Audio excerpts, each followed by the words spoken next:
Би зүгээр жирийн хүн байсан надад тэр ээж мод дээр очих шаардлага шалтгаан гарсан бол би яах вэ гэхээр би зүгээр сайхан очиод сайхан хажууд нь суугаад сайхан бодлоо зэгцлээ те. Сайхан тэгээд тэндээс нэг энерги аваад буцчаач. Тэгээд болоо гэжтэй. Тий. Тэр чинь үнэхээр хөндлөө зориод очиж чинь тэр сайхан модны хажуу суугаад ойр орчин хогийн сайхан сэвэрлж тэгээд сайхан бодлоо зэгцлээ тэнд суугаад би зориод ирлээ шүүгээд тэр байгаль чамтай ярихгүй л дээ. Хүний хэлээр ярихгүй шүү дээ. Тэр чи өөрийнхөө дотоод сэтгэлээр тэр зүйлтэй харьцаад би зориод очлоо шүү. Тэгэхээр ямар нэгэн гаргалгаа тусганд нь орж ирж гинэ гэдэг чинь байгальтай харьцаж байна. Байгаль чи ярьж байгаа. Яг зөв тий.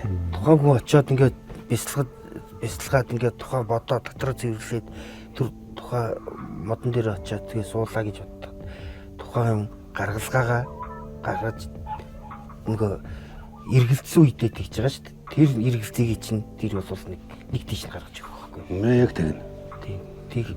Тэр чинь л ер нь одоо ер нь ахын юу чи яг болоод байгаа байхгүй. Нэг сайхан тэрчилээ тий. Ээж модоор очлоо. Ээж гэж одоо нэг сайхан тэрврээд л болоо штэ. Тэгээ сайхан хажууд нь сууж байгаа. Сайхан оюун бодлоо зэгслээд сайхан ингээ нэг сайхан юм бодоод. Тий сайхан цэвэрсэн ч болно. Чи зориод тэнд очсон бол тэр зүйлвэл чи яг болж байна. Чиний сэтгэл хийшээс ярьсан тэнд очлоо чиний сэтгэл тэр зүйлдээ хүрж гинөө болоо.